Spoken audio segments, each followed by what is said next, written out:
El reino se hace universal por José Ángel Ramírez.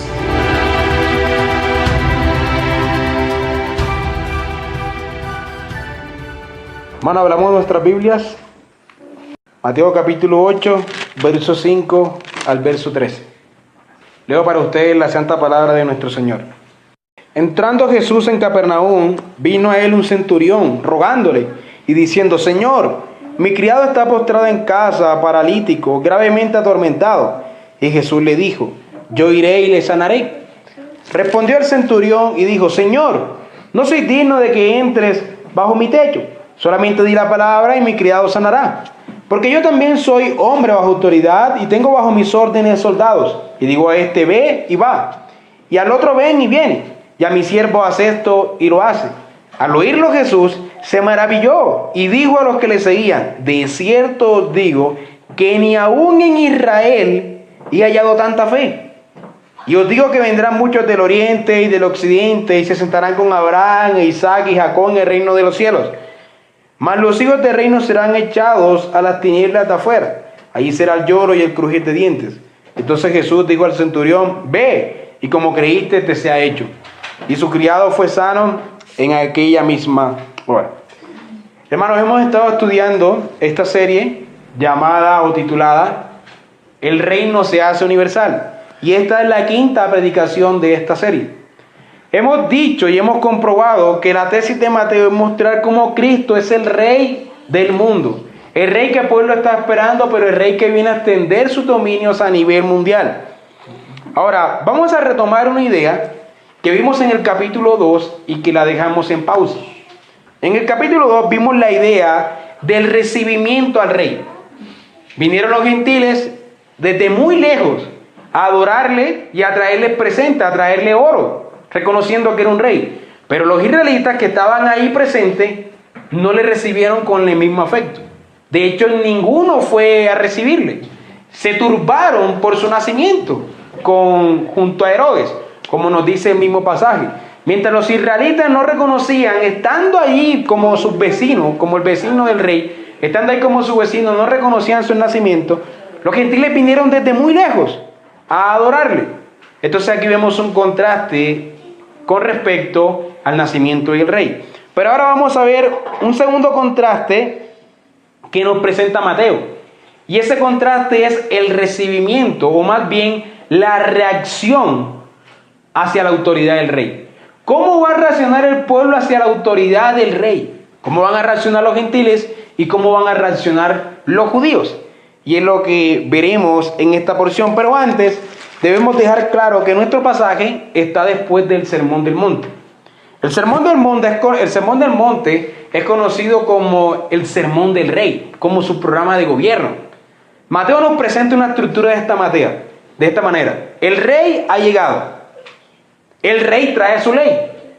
Y el rey tiene su autoridad. Esa es la estructura de Mateo. Del capítulo 1 al 4, el rey ha llegado. Del capítulo 5 al 7, el rey trae su programa de gobierno. Si es un rey, pues trae su programa, trae su ley. Porque todos los reyes tenían eso, tenían su programa de gobierno para su reino, para su pueblo. Llega el rey, trae su programa de gobierno y va a demostrar su autoridad. Y eso es lo que tenemos en el Sermón del Monte. En el capítulo 7 del Sermón del Monte, en el versículo 21, dice lo siguiente: no todo el que me dice Señor, Señor, entrará en el reino de los cielos, sino el que hace la voluntad de mi Padre que está en los cielos. Muchos me dirán en aquel día: Señor, Señor, ¿no profetizamos en tu nombre, y en tu nombre echamos fuera demonios, y en tu nombre hicimos muchos milagros? Y entonces les declararé: nunca os conocí, apartados de mí, hacedores de maldad. El reino de los cielos se presenta como que ya llegó, pero al mismo tiempo como que entrarán en él. Porque el reino de los cielos se presenta de tres maneras en Mateo. Se presenta como que ya llegó, como que está viniendo y como que vendrá. Las tres cosas son verdad con respecto al reino, porque el reino ya está presente, está viniendo día a día y se consumará a futuro. Y cuando se consume es cuando nos está hablando que algunos entrarán y dirán Señor, Señor, y otros no entrarán. Pero lo más interesante de este pasaje es la expresión Señor, Señor, porque es la primera vez que Mateo nos muestra a Cristo declarándose como rey ante el pueblo.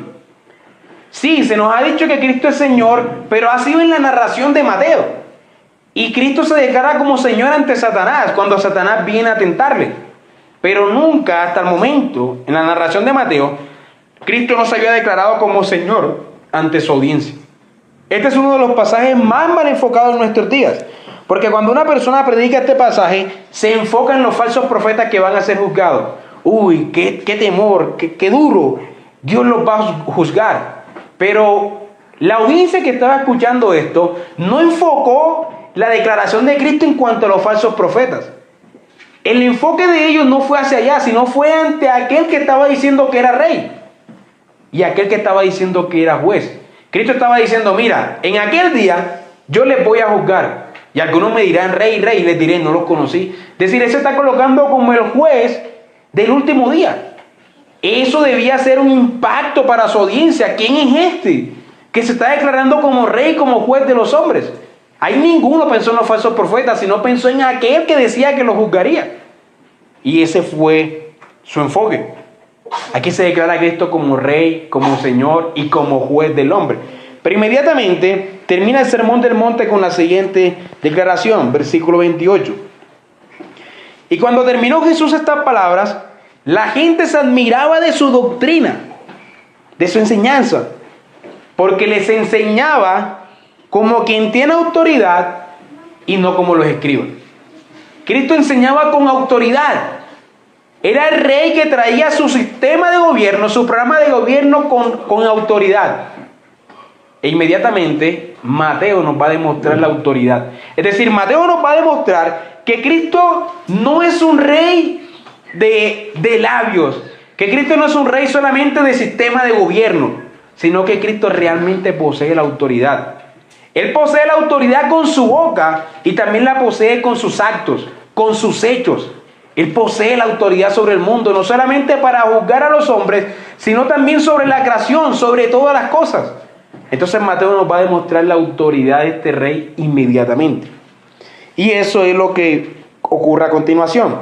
Lo primero que hace Mateo es mostrarnos la autoridad de Cristo sobre las enfermedades. Por ejemplo, en el capítulo 8, en versículos 1 al 4, ustedes pueden ver la sanidad del leproso. Hay un leproso que viene y se acerca. Quiero que Señor, si quieres puedes limpiarme.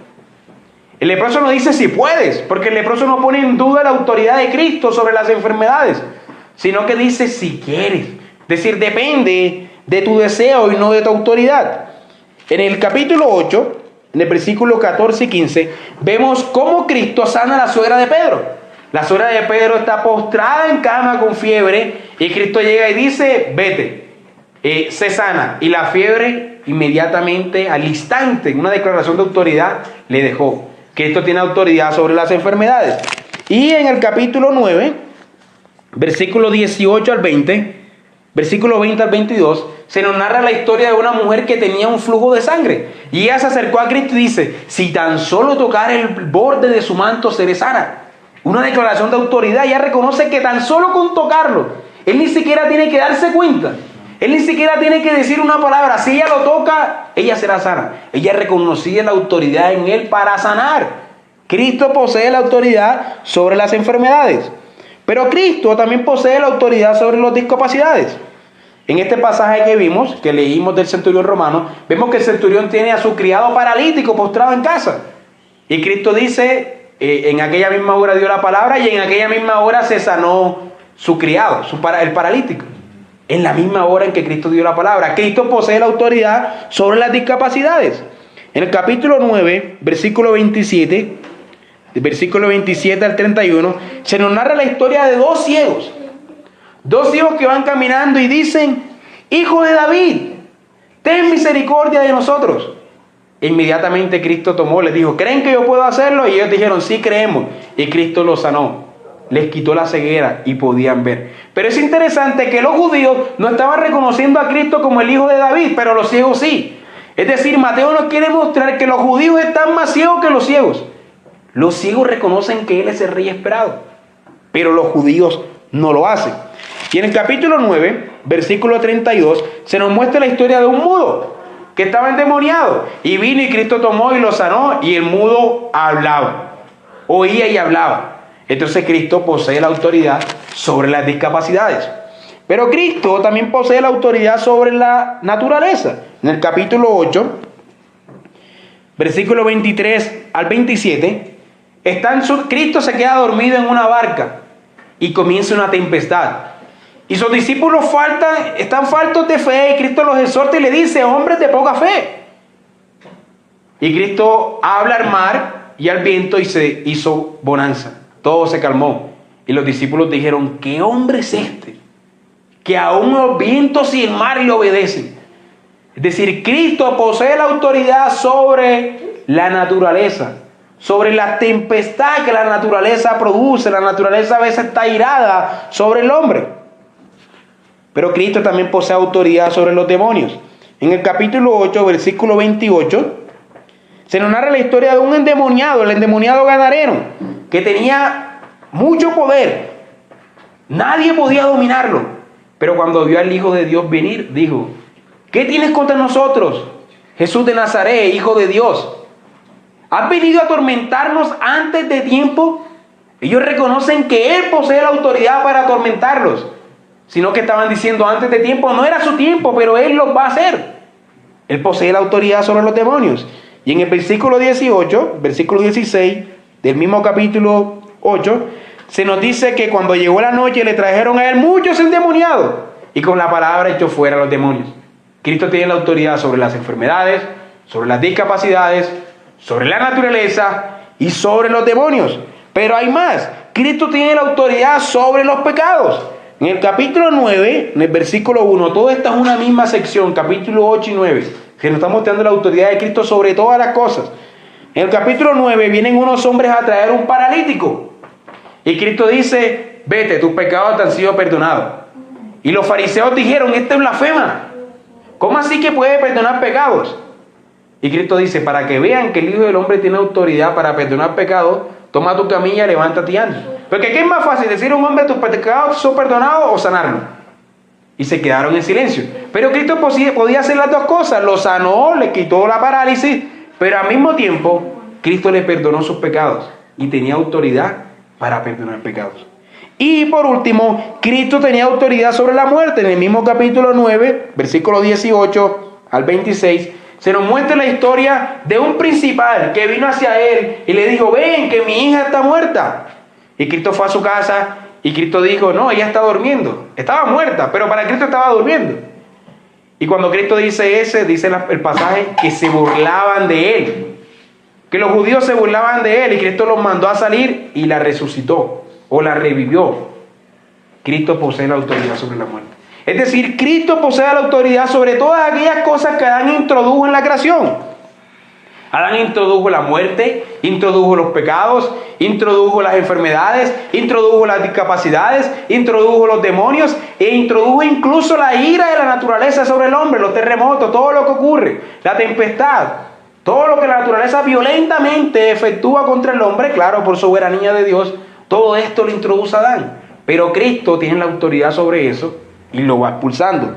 Esa es la idea que tenemos en todo este pasaje. Cristo posee la autoridad sobre todo aquello que Adán introdujo en el mundo. Aquí podemos ver su manifestación de autoridad sobre todas las cosas. Pero al mismo tiempo, veamos la reacción que están teniendo los judíos. Veamos la reacción, todo esto en el contexto, para después estudiar nuestro pasaje específicamente. El leproso, los enfermos, ¿cómo reaccionan los enfermos y los discapacitados ante su autoridad? El leproso le llama Señor, le llama Rey. Los ciegos le llaman Hijo de David. No tengo tiempo para leer cada uno de esos pasajes, pero usted puede leer toda la sección del capítulo 8 y 9 y comprobar lo que yo estoy diciendo. Los ciegos le llaman Hijo de David. Se nos dice que come con publicanos y pecadores. Que él le dice al publicano, en el capítulo 9, versículo 9, se nos dice que él le dice al publicano que estaba sentado, y el que está narrando en Mateo, es decir, Mateo se considera a sí mismo un publicano, un pecador, y ven, sígueme, y Mateo inmediatamente lo siguió. Entonces los judíos se molestaron y dijeron: ¿por qué su maestro come con pecadores y publicanos, con publicanas y rameras? Y Cristo dice que Él ha venido por enfermo y no por sano. Pero los publicanos le siguen. La creación lo obedece. La creación lo obedece. ¿Qué hombre es este que aún el viento y el mar lo obedecen? Los demonios le reconocen. ¿Qué tienes contra nosotros, Hijo de Dios? ¿Has venido a atormentarnos antes de tiempo? Los enfermos, discapacitados, los demonios, la creación y los pecadores le reconocen. ¿Y los judíos? ¿Y los judíos? Veamos la reacción de los judíos.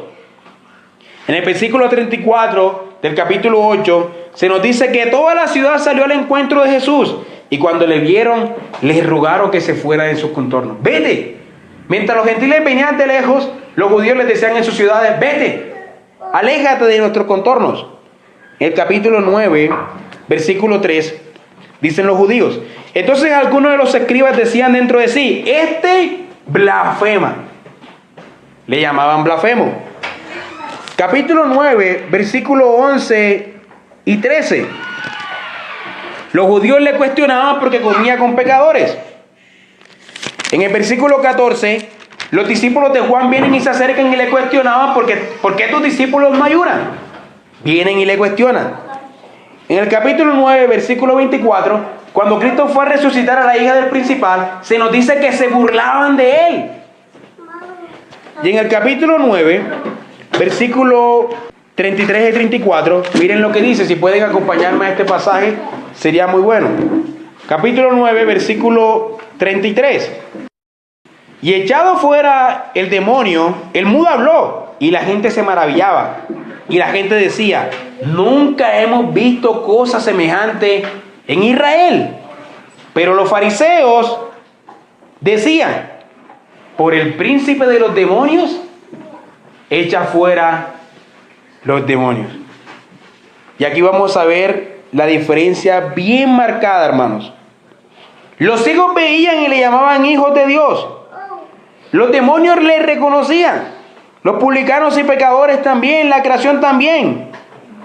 Pero los judíos le llamaban blasfemo y le decían que era hijo de Satanás, que expulsaba a los demonios por medio de Belcebú.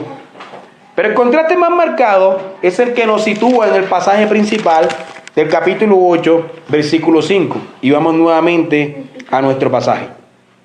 Entonces entrando Jesús en Capernaum, vino a él un centurión rogándole y diciendo: Señor, mi criado está postrado en casa, paralítico, gravemente atormentado. Y Jesús dijo: yo iré y le sanaré. Respondiendo el centurión dijo: Señor, no soy digno de que entres bajo mi techo. Solamente di la palabra y mi criado sanará. Porque yo también soy hombre bajo autoridad y tengo bajo mis órdenes soldados. Y digo a este: ve y va. Y digo al otro: ven y viene. Y a mi siervo haz esto y lo hace. ¿Quién es el centurión? El centurión es un hombre gentil. Es un romano. Ningún judío se prestaría para ser centurión. Es más, ningún judío podía ser centurión. Un centurión es un gentil y es un romano. Pero el centurión dice que él posee autoridad. El centurión posee autoridad. Y como él posee autoridad, reconoce la autoridad en otros hombres. Yo tengo bajo mis órdenes soldados. Y digo a este: ve y va. Y digo al otro: ven y viene. Mira, Cristo, tú tienes la autoridad también. Si tú le dices al paralítico que sea sano, tú lo harás. Porque así como yo tengo bajo mis órdenes soldados, tú tienes bajo tus órdenes a la creación. Tú dices esto y va. El centurión, hermanos, se reconocía la autoridad de Cristo. La reconoció inmediatamente. Mientras los judíos decían: este blasfema. Mientras los judíos decían: este no echa los demonios sino por Belcebú. Es decir, la autoridad de este es una autoridad demoníaca. El centurión dice: tú posees autoridad. Y la reconocía. Los judíos le echaban la culpa a Satanás: tú eres hijo de Belcebú, le decían a Cristo. Hermanos, el contraste aquí es bien claro. Cómo los gentiles reconocen y cómo los judíos blasfeman. El gentil no conocía la ley y sin embargo él reconocía a Cristo como su Señor. Los judíos, conociendo la ley, decían que Cristo era satánico, que Cristo hacía las cosas que hacía porque era hijo del diablo. E inmediatamente, miren el versículo 10 del capítulo 8. Al oírlo, Jesús se maravilló y dijo a los que le seguían: de cierto os digo que ni aún en Israel he hallado tanta fe. Se contrasta su fe con Israel. En ninguna parte de Israel, hermanos, se hallaba la fe que poseía este centurión. Ni aún en Israel he hallado tanta fe. Los israelitas, a pesar de que de cierta manera a veces le seguían, no tenían la fe que el centurión. Por ejemplo, los judíos en el capítulo 12 nos muestra Mateo que decían: ¿será este aquel hijo de David? Se lo preguntaban. Pero este centurión lo reconocía.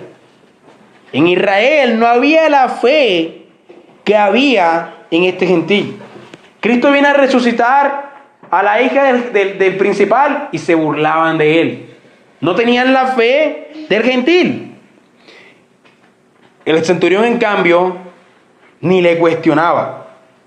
Pero los judíos sí le cuestionaban. Mientras los gentiles venían a él, los judíos huían de él. Vete de nuestra ciudad, vete de nuestros contornos, le decían. Y hermanos, ni aún los discípulos poseían tanta fe.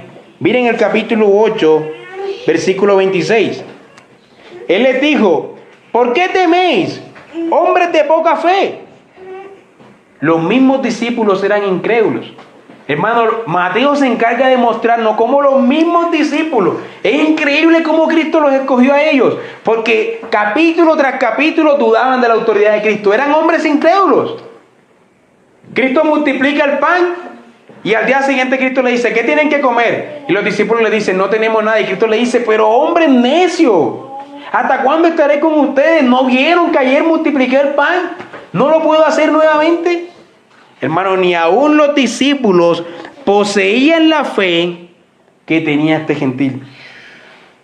El pueblo sí se maravillaba de lo que él hacía, se maravillaban de sus milagros, pero no poseían la fe de este gentil. Y entonces Cristo viene y va a dar una declaración que va a decir explícitamente lo que hemos estado diciendo en esta serie.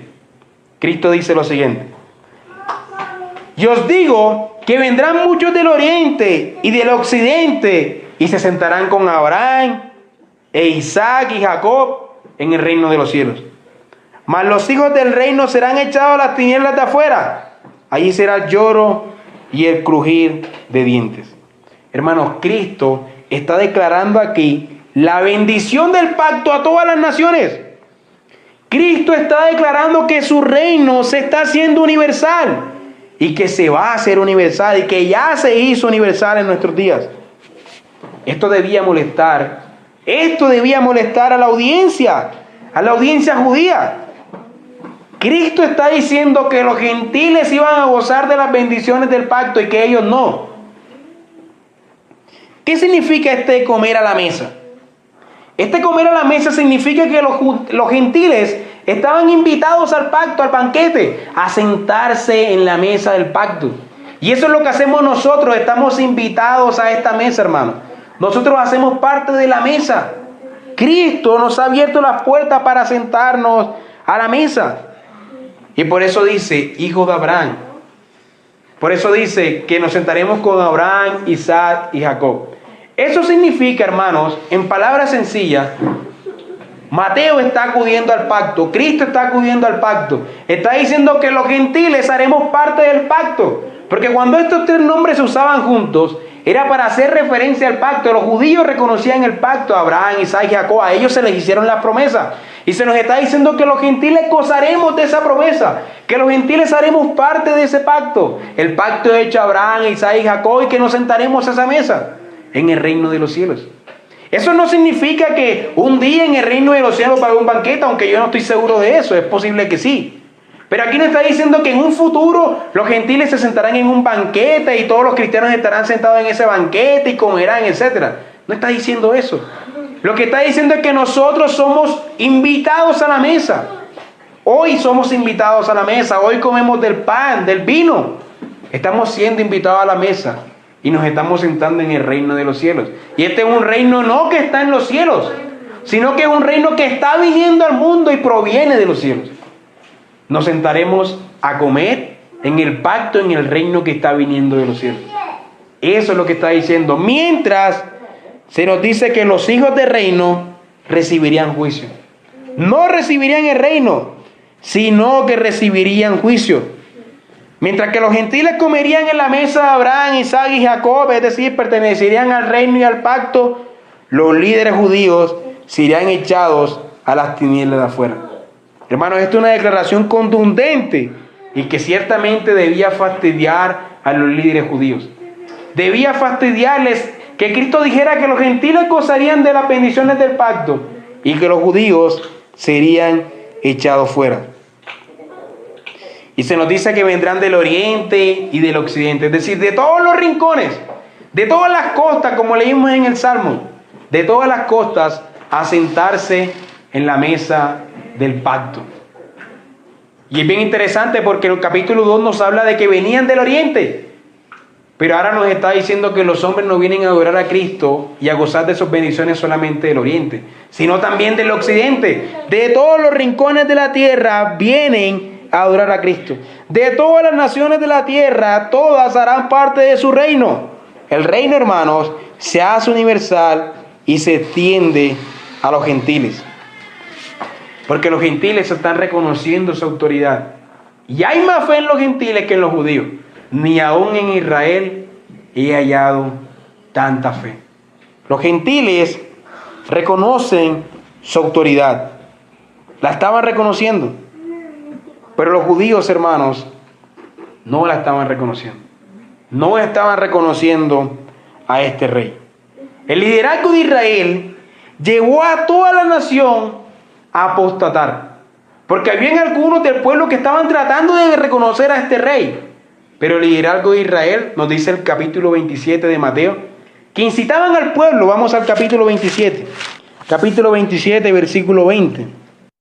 Pero los principales sacerdotes y los ancianos persuadieron a la multitud que pidiese a Barrabás y que Jesús fuese muerto. El liderazgo persuadió al pueblo. Versículo 22. Pilato les dijo: ¿qué pues haré de Jesús llamado el Cristo? Y todos ellos dijeron: sea crucificado. También persuadidos por el pueblo. Versículo 25. Y respondió todo el pueblo, dijo: su sangre sea sobre nosotros y sobre nuestros hijos. Por eso es que luego iban a recibir juicio como pueblo, porque todo el pueblo fue llevado a la apostasía debido al liderazgo de Israel. Mateo solamente hasta el momento nos está presentando al liderazgo de Israel, cómo se está poniendo al Mesías. Pero todo el pueblo a la larga se va a poner al Mesías, se va a poner a este rey, porque van a ser persuadidos por este liderazgo pagano de Israel. Hermanos, nosotros hemos sido llamados a la mesa. Hemos sido llamados a la mesa del pacto. Las bendiciones del pacto son nuestras. Las bendiciones, las promesas hechas a Abraham, Isaac y a Jacob son nuestras. Hoy estamos comiendo a la mesa. La historia del Antiguo Testamento es nuestra historia. La historia de Isaac, de Jacob, de Abraham, es la historia nuestra. La historia del pacto hecho con nosotros los hombres. Esas promesas son nuestras. Hoy estamos a la mesa comiendo. Lo que Israel no heredó, lo heredaron los gentiles.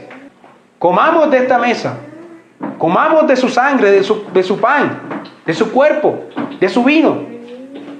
Somos invitados para gozar de los privilegios del pacto.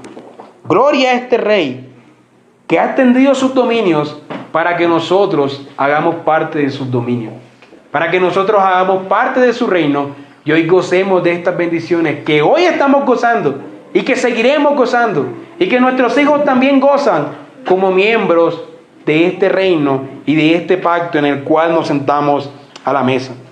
Cristo se maravilló, ni aún en Israel había hallado tanta fe. Hermano, que se diga lo mismo de nosotros. Ni aún en Israel se ha hallado tanta fe.